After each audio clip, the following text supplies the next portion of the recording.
ميسي لم يوقع لحد الآن مع فريق انتر ميامي الأمريكي. هل هذا يعني أنه قرر تغيير قراره والوجهة والعودة لفريق برشلونة الإسباني؟ يا عم أشرف بن عياد ويا عبسي، اتقوا الله اتقوا الله. هذا الخبر مو معنى انه ميسي راح يعود وراح يذهب لبرشلونة من جديد.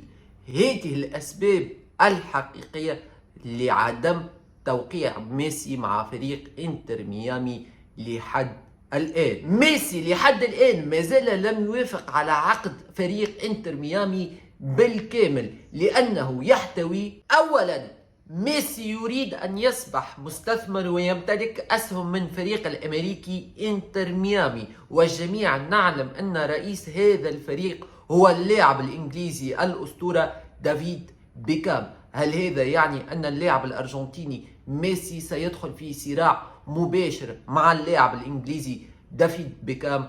لا نعلم. ثانيا، من سيكون المدرب الجديد لفريق انتر ميامي الأمريكي واللاعبون الجدد الوافدون الجدد للفريق؟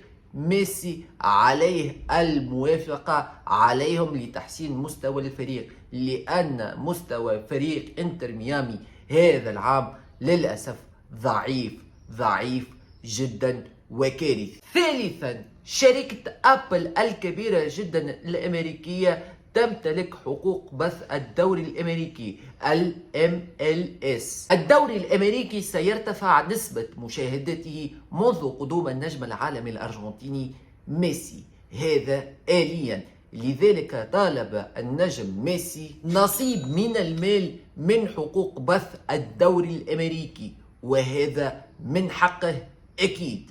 عاجلا أم آجلا سيوافق نادي انتر ميامي على شروط ميسي، لأنه لن يكون مجرد لاعب يأتي للعب من أجل فريق انتر ميامي أو للدوري الأمريكي، لأنه باختصار سيكون اللاعب الرئيسي والممثل الأساسي لملف الدولة الأمريكية لتنظيم كأس العالم. في الأخير لا تنسوا مشاركة مقطع هذا الفيديو مع أصدقائكم وتفعيل جرس الاشتراك بالقناة، وشكرا.